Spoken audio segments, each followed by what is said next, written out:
The mind and the stomach are enemies. If you eat 3 times a day continuously for the next 20 years, you die before your time. I'm telling you something serious. You are eating meat, you are eating chicken, you are eating fufu every day. Morning you eat oil foods. Every time you're eating 3 times a day, look, you will have sickness. Now, why is it that when people do farming on a land for 7 years, they leave the land for another 7 years before they do? There's something called fallow period, right?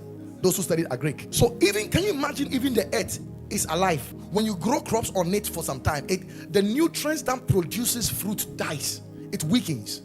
Likewise, the more you feed your stomach consistently, eating 3 times a day, consistent every day, you become weak. Check the rich men. It's only poor men who eat plenty.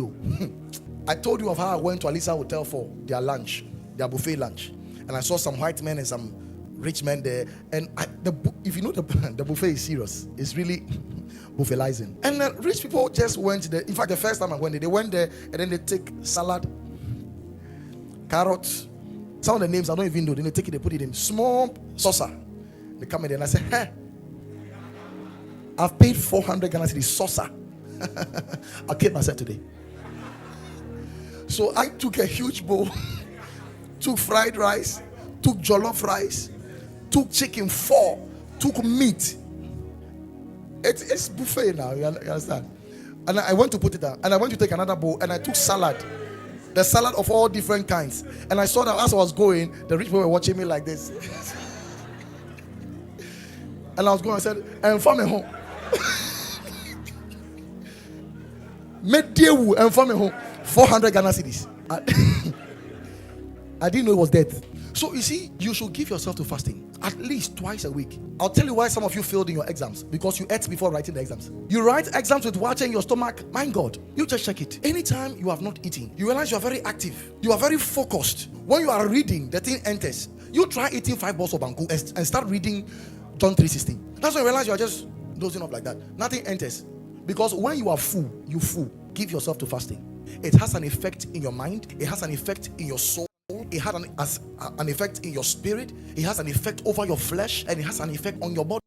So you notice when you are fasting a lot, you'll be experiencing headaches and dizziness. Some people stop because of the headaches. No, you should even fast because of the headaches. Because all these things are poisons that are coming out of your body, and the body is reacting to tell you that you are actually sick. So you wee a lot because you have to drink a lot of water.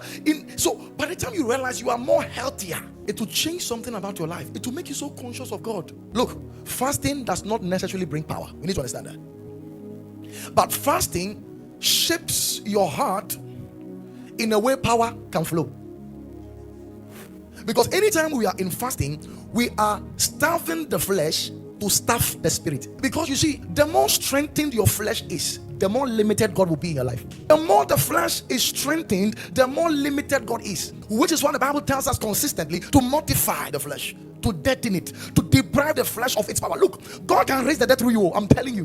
God can do mighty works with your life. But you see, when you keep feeding the flesh, edifying the flesh, making the flesh strong, giving it enough food, giving it enough things that it will need to become strong, what will happen is that God will become limited in flowing through your life. So anytime you are in a fast, you tame your flesh. In a fast, you must have an expectation. Why are you fasting? Now, for example, we are having 70 days fasting as a church. I'm sure there are some of you here, you don't even have an expectation. So in this fast, what are you expecting God to do in your life? Because you see, it is the expectation that keeps you going anytime you are discouraged. It is the expectation that keeps you in prayer, because you are expecting God to move in a particular way by the time the fast is over or within the fast. Are you following that? So you have a purpose and expectation. And those of you who fast with social media, you are wasting your time on. You'll be fasting, you are on Reels, you are on TikTok, you are on WhatsApp, you are just replying every message, you are watching every video. Someone fasting,